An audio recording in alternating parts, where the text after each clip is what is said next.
What's up there, YouTube friends? Chetter here, back with another video. First off, I hope you are doing well. I hope you've had a good day, and I hope everything goes well for you.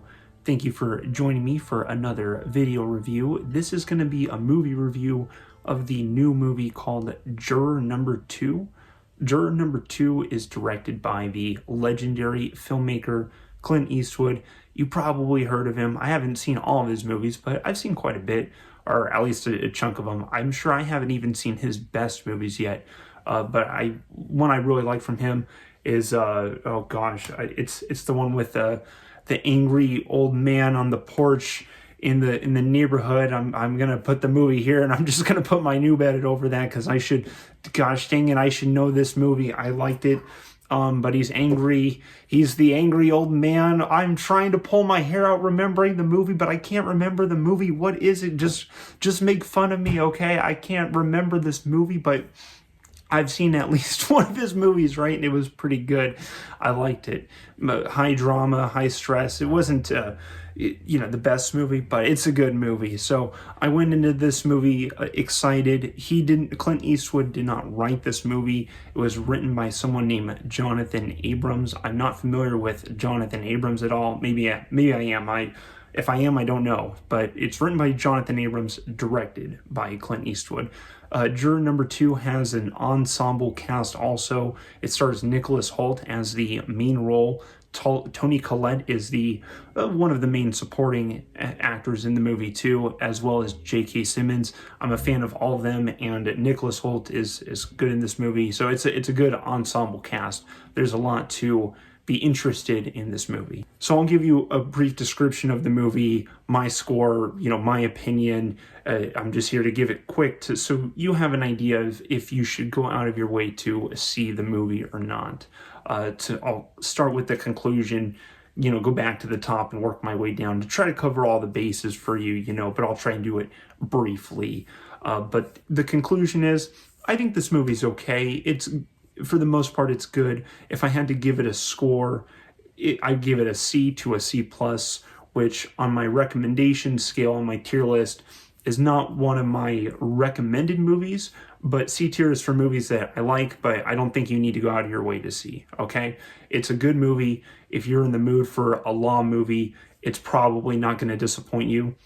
It's got some morality in it. It's got some drama in it. So it's not a bad watch, right? It's a fine movie, but long story short, I don't think this is a very impressive movie. I could have got more out of it for sure. I've gotten more out of other legal movies. The story for this movie is there is a man selected as a juror for a high-profile jury case.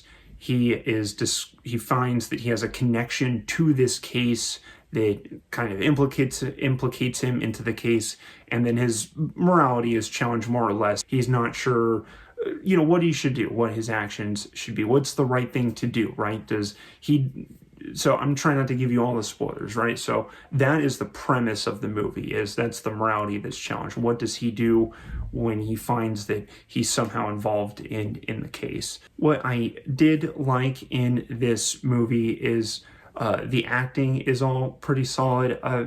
There were some characters that left more to be desired, but I really liked Nicholas Holt's character, okay? So I gravitated towards his character. I think he did a good job in the movie. I think this movie is excellently paced and directed. For being a 2-hour movie, it goes by really quickly, and you might think you're going to be bored during a legal movie.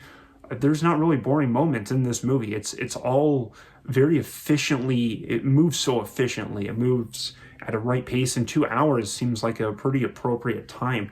I'm sure they could have cut it down maybe a little more, but for the most part, this movie its time felt justified or appropriate. What I think would have made me like the movie more is if the dramatized events were less mechanical. And this is hard to put into exact words, but I guess you could say there's cliches, right? There's cliches that you can almost see being used in this movie that feel like they don't need to be used. They're just used because it's a working mechanism to get the story moving. So if you have the time and you are in the mood for a legal drama movie, I think this movie would get the job done. I think it's a fine movie and it works, and it has drama, it has morality, it works. I myself was just not very impressed with the movie, and that's what I need: impressive scenes or things for me to put it in my B tier, A tier, or S tier. So for me, it's a top of C tier because it's a pretty solid movie. But I just wasn't impressed with it. But it's still a decent legal drama movie. So if you felt the same way, let me know. If you feel different, let me know. I love hearing different opinions because we see different things in movies and we learn from each other that way. So let me know if you thought I missed the point of the movie. That helps me learn too. But overall, for me, it is a C. But that is all for this review. I really appreciate your time. I appreciate your thoughts. If you liked hearing me talk, then please like and subscribe. It does help me a lot. But that is all for this video. I hope you have a great day, and I will see you in the next video.